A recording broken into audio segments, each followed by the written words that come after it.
Olá pessoal, meu nome é Gustavo Caram, tenho 35 anos, tenho a doença de Stargardt, que se manifestou lá desde meus 5, 6 anos de idade e hoje mais ou menos minha visão está por volta de 20/400. Tá? Minha história, eu vi a convite aqui do Grupo Retina para poder contar um pouco dela, ela se parece talvez em parte com a história de vocês e com a história de muitos que têm a doença de Stargardt, por ser passada por alguns momentos de dificuldade e que esses momentos de dificuldades às vezes são maiores, às vezes são menores, mas que elas fazem parte do cotidiano e que muitas vezes essas dificuldades realmente atrapalham e prejudicam um pouco o nosso dia a dia, mas às vezes elas passam a ser encaradas até como natural e parte do cotidiano, né? Hoje em dia eu estou concluindo meu doutorado em Ciência da Informação na Universidade Federal do Rio de Janeiro e também trabalho na iniciativa privada lidando com análise de dados e inteligência de negócios, né? Minha história, hoje eu moro em Belo Horizonte, sou casado, casei ano passado e na minha vida eu sempre tive alguns momentozinhos de dificuldade que surgiram desde quando eu era mais novo, né?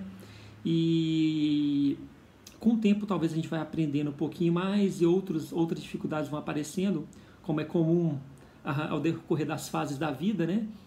E acredito que assim, quando começou mais ou menos por volta de 5, 6 anos de idade, teve a primeira manifestação, que eu comecei a sentir as primeiras perdas visuais. Não chegou a atrapalhar minha alfabetização, mas de certa maneira foi uma preocupação, e principalmente uma preocupação maior para meus pais, que tinham que saber lidar com essa questão, né, de formar na educação básica e ao mesmo tempo entendendo as limitações de quem tem uma doença que vai perdendo a visão ao longo do tempo. Naquela época ainda não tinha o diagnóstico, né, e eu acho que como muitos de vocês, a gente às vezes passa alguns anos tentando entender o que é essa doença e talvez essa angústia, principalmente no meu caso, que comecei quando jovem, essa angústia foi muito mais talvez para o lado da família do que para mim mesmo, né? Que eu era muito jovem, não tinha talvez tanta compreensão a respeito disso e encarava aquela visão que eu tinha como sendo uma visão natural, né? Mas talvez assim os grandes impactos que eu senti foi quando eu realmente alfabetizei e mudei de cidade. Eu morava no interior eu morava em Vitória, no Espírito Santo, e me mudei para o interior de Minas Gerais, Teófilo Otoni. E lá, uma cidade nova, alunos novos, colegas novos, escola nova, tudo novo, na verdade, né? E ainda tendo que lidar com umas certas limitações visuais. Ali começou talvez umas primeiras dificuldadezinhas, mas da primeira até a quarta série foi tudo muito tranquilo. E acredito que foi lá para quando eu estava da quinta, oitava série, mais ou menos, foi que as dificuldades aumentaram, porque minha visão piorou de uma maneira mais significativa e eu já estava tendo uma dificuldade principalmente em ler o quadro, né? Na época o quadro negro de giz. E essa dificuldade ela foi gerando certos empecilhos, certas complicações naquele momento, principalmente porque os professores que davam aula lá, cobravam muito cobravam muito a disciplina que era dada e que era escrita no quadro, sempre tendo material didático para consultar, mas todo o resumo e todo aquele conteúdo, ele basicamente era muito voltado na escrever. Ela escrevia no quadro, pedia para a gente copiar no caderno e aí começava a explicar, né? Então isso, na época, exigiu de mim um certo esforço.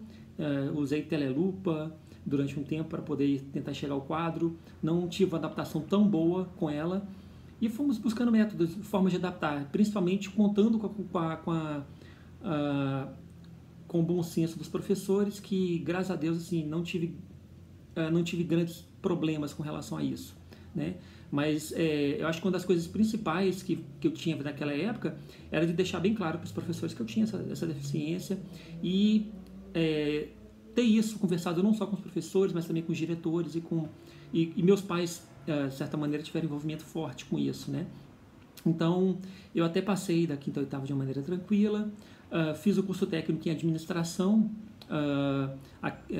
do Sebrae Minas, né? Só que lá em Teoflotone, que tinha uma unidade lá na época. E essa época foi até uma época bem tranquila, porque eu já estava um pouco mais acostumado com essa perda visual, ela já não lia mais o quadro, mas ao mesmo tempo eu já fui desenvolvendo um pouquinho meios de tentar conseguir aquilo que estava sendo escrito no quadro de outras maneiras. Então, sempre também com o consentimento e com uma conversa boa ali com o pessoal da escola, eu consegui sentar sempre junto, às vezes de 1, 2 colegas, e poder, junto com eles irem meditando e eu ia escrevendo às vezes o que passava, e tirando as dúvidas, né? Isso foi de uma maneira bem tranquila, mas ao mesmo tempo é coisa de adolescente, né? A gente sempre fica com muito receio e realmente acontece motivo de chacota, de brincadeira. E a gente já levei brincadeiras assim já bem desagradáveis e situações bem constrangedoras, né? Mas faz parte, né? Até uma vez eu estava fazendo aula de natação e era num clube lá no interior, lá em Teoflotone, e havia uma festa de confraternização de todo mundo que fazia natação ali. E eu lembro que meu pai era distante da cidade, assim, era não sei, uma questão de 10 quilômetros da cidade. Então ele me levou de carro, me deixou lá e eu falei com ele, olha, em algum desses quiosques, que tinham cerca de 6 quiosques lá, e vai ter uma galera ali. Aí ele puxou a cadeira, viu que tinha um pessoal lá, puxou a cadeira, eu sentei do lado e todo mundo ficou olhando para mim. E alguns assim, meio com a cara assim, ofereceu carne, outros não. E aí daqui a pouco, quem é você? Eu sou o Gustavo, não sei o que lá. E assim, você sabe de onde a gente é? E aí eu já vi, ups, né, ferrou agora. Aí ele virou e falou, olha, nós somos uma concessionária aqui, a gente está fazendo a confraternização. E nessa hora, quer dizer, eu já estava sentado, já tinha comido uns 2 pedaços de carne, já estava tomando refrigerante. A minha solução, na verdade, foi dar uma saída pela tangente, né? Falei, com licença, obrigado. Saí meio despercebido assim, óbvio, não. Despercebido não, né? Muito percebido. E fui para até outra mesa, onde estava o pessoal lá, e depois eu encontrei eles. Mas esses tipos de coisas são algumas das histórias, né? E que fazem parte desse cotidiano. E que, assim, na hora você fica com a cara no chão, os primeiros dias você fica muito sem graça, um medo de reencontrar e com as pessoas ficarem falando, né? Aquele cara estranho, né? Mas passou e hoje em dia é uma lembrança engraçada que eu trago comigo. E acho que nesse ponto é que foi importante, assim, já começar desde sempre que possível, com pessoas que às vezes não fazem parte do ciclo, começar talvez pensar, a declarar de uma maneira mais aberta, assim, para eles, que você tem a limitação e não só simplesmente chegar, dependendo da situação, né? Se você vê que a pessoa às vezes olhou meio estranho ou fica meio perdido, eu, pelo menos, já me posturo um pouco de chegar lá e adiantar e falar um pouco disso, né? E isso foi ao longo do tempo sendo trabalhado, principalmente quando eu fiz a graduação depois. Aí eu saí do interior, fui morar sozinho em uma república, né, na verdade, em Belo Horizonte. E aí foi uma grande mudança, porque aí eu já estava sozinho, não estava na casa dos meus pais, tinham alguns parentes, mas eles ficavam num bairro muito distante de onde eu estudava, de onde eu morava, e foi um grande aprendizado e também uma grande dificuldade. Passei por situações complicadas que até não sei se foram só elas, só esse o motivo, mas com certeza um não entendimento da coordenação do curso, da graduação na época, com relação à minha deficiência, entender certas limitações, certas adaptações, me levaram a mudar de curso. Mudou meu curso da vida, não sei se para melhor ou para pior, mas hoje em dia eu estou bem satisfeito com o que eu estou fazendo. Mas são coisas que tive inclusive que contar com a vinda dos meus pais para cá na época para poder conversar diretamente com a coordenação e com a ouvidoria da universidade, porque foi uma situação chata, realmente complicada. Mas, apesar de tudo isso, e óbvio, acabei mudando de curso, né? Fui bem recebido no novo curso, e o que me fez ver realmente que essa questão primeiro momento, assim, você tem que ser muito aberto a se mostrar, assim, você fala que você tem a deficiência mesmo, quando é necessário, quando você vê que o fato de você não declarar tá te prejudicando de alguma maneira, e correr atrás de seus direitos a partir daí, né, obviamente, e também que as atitudes das pessoas são muito diferentes, e que essa diferença de atitude muitas vezes não é um mal querer, não é uma má índole, é uma falta de compreensão muitas vezes, né? E o engraçado é que o coordenador desse curso que eu tive desentendimento, questão de 2, 3 anos depois, eu encontro com ele como professor de uma disciplina desse novo curso que eu tinha mudado e que fui bem recebido. E a postura dele estava completamente diferente. E depois eu fiquei sabendo porque ele mal tinha percebido o tanto que a não receptividade dele me impactou pelo fato de ter mudado de curso e ter me desmotivado em fazer o curso, que na época era Ciência da Computação, né? E depois que ele me encontrou, na verdade, aí que ele veio, assim, que eu fiquei sabendo depois de bastidores e tudo mais, que foi a coordenadora do curso, que era uma pessoa super receptiva e que eu tenho um grande carinho por ela, que conversou professor para poder explicar essa situação, né? Simplesmente para poder pontuar que, olha, não é um aluno que está fazendo essa corpo mole, não. É uma necessidade, realmente. A gente vai ter que entender e adaptar dentro do possível, né? E isso fez com que eu acho que, sim, que tudo fluísse de uma maneira mais tranquila. Na minha graduação, depois eu comecei a trabalhar numa empresa, comecei a estagiar, trabalhei nessa empresa depois, fui contratado, depois mudei e fui começar a trabalhar com consultor em gestão, viajando o Brasil. Aí trabalhei em alguns projetos em vários lugares. Comecei em Belo Horizonte, mas depois fui para Ipatinga, Barbacena, Fortaleza, Aracaju, São Paulo e Rio de Janeiro. Acredito que sejam esses, não nessa ordem exatamente, mas comecei a viajar um bocado. E apesar de toda essa efervescência e todo esse, digamos assim, entre aspas, sucesso que eu estava tendo, muitas dificuldades estavam aparecendo ali no meio. E eram dificuldades reais e acredito que fazem parte de muitos, né? Que trabalhar com consultoria, quer dizer, no meu caso específico, era lidar muito com as pessoas e saber identificar as pessoas de longe, e era saber ver um PowerPoint que estava sendo projetado na tela, e tinham projetos que eu trabalhava de engenharia especificamente, em que eu tinha que ler plantas minúsculas, né, que eram abertas na mesa, e engenheiros discutindo, e eu, não engenheiro, tendo que entender aquilo tudo em tempo real, né?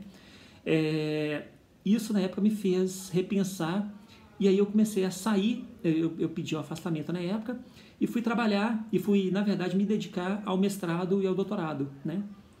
E ao finalzinho do doutorado, hoje em dia, surgiu uma outra oportunidade de trabalho para voltar para a mesma empresa que tinha me contratado na época como consultor, e hoje eu estou trabalhando no escritório e estou adorando esse trabalho, assim, está sendo um desafio ao mesmo tempo, bem diferente da minha prática do doutorado, que tem uma pegada talvez muito mais de ciências sociais aplicadas do que de exatas ou de administração, mas que eu estou adorando. E ao mesmo tempo fica aquela questão, né? O primeiro dia de trabalho, eu cheguei lá para trabalhar, as pessoas olhavam para mim assim e falavam, olha, vem alguém que tem uma deficiência visual, né? E as pessoas não sabiam, primeiro, qual que era o limite, o tanto que eu enxergava, e quais que eram minhas competências técnicas. Então, era uma questão engraçada, porque quase que me faziam deixar de lado, assim, vou te dar aqui um material, você estuda ele e fica. E aí, quando você estiver tranquilo aí, você me fala e a gente vai começando a desenvolver.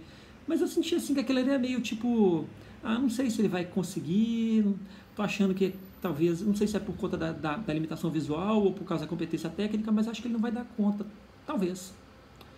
E deixou comigo, mas eu basicamente em 2 semanas eu consegui aprender o uso de uma ferramenta nova que tinha e apresentei um modelo para ele, sabe?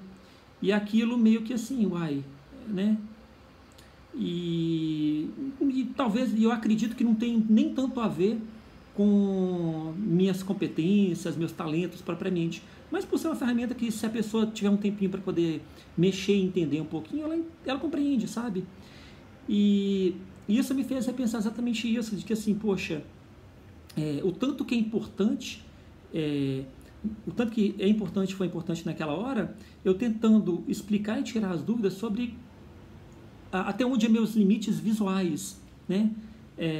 E que podiam ou não prejudicar, podiam prejudicar ou podiam não prejudicar minha prática cotidiana ali, né? Do trabalho, do estudo e tudo mais. E que uma das coisas que hoje eu tenho feito e que tem sido muito legal, mas que ao mesmo tempo é um processo, quer dizer, eu não faço isso toda vez, mas eu estou pouco a pouco me adaptando, é um processo de reabilitação propriamente, que é o uso da bengala, e o uso da bengala verde, né? Não só enquanto instrumento, permitindo que às vezes, por exemplo, eu às vezes tinha uma certa dificuldade em sentir degraus de escada, em sentir desníveis de rua, então com ele eu posso tatear e sentir, mas principalmente para poder que as pessoas compreendam e consigam de alguma maneira ajudar ali no deslocamento do dia a dia mesmo, sabe? Nas calçadas eu trombava muito com as pessoas porque as pessoas achavam que eu estava vendo a pessoa e via de encontro, né? E também, com minha perda visual ao longo do tempo, eu fui sentindo mais necessidade de ajuda e ao mesmo tempo, né, mais dificuldade de atravessar a rua. Então, o uso da bengala, de certa maneira, também é um jeito não só de me ajudar tecnicamente, instrumentalmente, mas também de facilitar para que as pessoas vejam, visualizam, vão tomar atenção, dependendo, se for motorista, por exemplo, pode parar às vezes e dar uma buzinadinha, ou se for, por exemplo, um pedestre, dependendo da situação, se oferecer para ajuda, né? É uma faca de dois gumes, porque ao mesmo tempo, às vezes, você não quer ficar exposto, não quer ser incomodado, e você dá conta de fazer certas coisas que as pessoas acham que você não consegue. Mas é isso, né? A vida não é feita nem só de casos de sucesso e 100% benéficos e adequados, e nem sempre, e nem só de coisas que são prejudiciais e ruins. Então, assim como a bengala também, ela te facilita e te ajuda para que as pessoas identifiquem, ela também expõe muito, muito forte a deficiência, né? E o fato de você ser. E como eu já vi em alguns depoimentos assim pela internet, se declarar como deficiente é um processo e é uma aceitação que tem que se passar, sabe? E não é só da boca para fora, não. Em algumas atitudes, em cobrar quando as pessoas duvidam que você não tem a deficiência, exigir o direito preferencial quando realmente lhe cabe, né, esse direito. E em ônibus também, né? Então é um processo que eu tenho trabalhado ao longo do tempo, não só de expor esse meu lado esse meu lado que eu tenho satisfação de dizer, né? que eu tenho conseguido realizar na minha vida, mas também essa questão da deficiência que é algo que faz parte, é um pedaço de mim, é uma parte da essência do que eu sou e que eu não posso negar isso, porque se eu negar isso eu estou negando parte de mim. E estou também possibilitando que as outras pessoas possam entender e conhecer esse outro lado, né? E trabalhar, e nesse sentido expor é também trabalhar a tolerância com as outras pessoas, acredito eu, né? Hoje em dia acho que estou um pouquinho mais tranquilo e já uso, sempre quando eu estou sozinho, eu tento usar a bengala e tenho usado a bengala, inclusive para ir para o trabalho, voltar para o trabalho, ir para o centro, resolver algumas coisas. E isso tem me facilitado para que as pessoas não duvidem tanto que eu tenha deficiência e ao mesmo tempo me ajudando tecnicamente, né? E, bom, não sei se eu fui longo ou curto demais, mas essa é um pouco da minha história. Espero que eu possa, a partir dela, ter de alguma maneira contribuído. E ótimo evento a todos, muito obrigado e espero poder vê-los. Bom, se vocês me verem, vocês me chamem, porque eu não vou poder ver boa parte de vocês, né? O que é comum entre a gente passar um pelo lado do outro e não se reconhecer, né? Mas dentro do possível a gente está nas mídias sociais, Aí você procura lá Gustavo Carantes, você vai encontrar. Um abraço.